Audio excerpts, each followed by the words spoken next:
سورہ مائدہ کی آیت 56 میں اللہ تعالیٰ فرماتا ہے یہ جنگ جو اس کے راستے میں لڑ رہے ہوتے ہیں ان کو فتح کی نوید دیتا ہے۔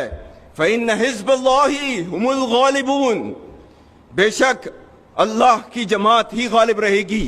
سورہ آل عمران آیت نمبر 139 140 جس میں اللہ تعالیٰ نے نہ صرف فتح کے بارے میں بتایا ہے، یہ بھی کہا ہے کہ مایوسی نہیں دکھانی اس جنگ کے اندر۔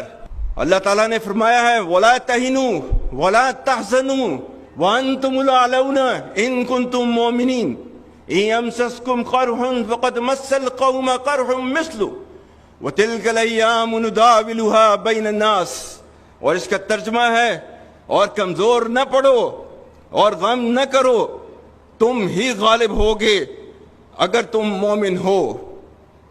اگر تمہیں زخم لگے ہیں تو تمہارے مخالف بھی تو ایسے ہی زخمی ہوئے ہیں۔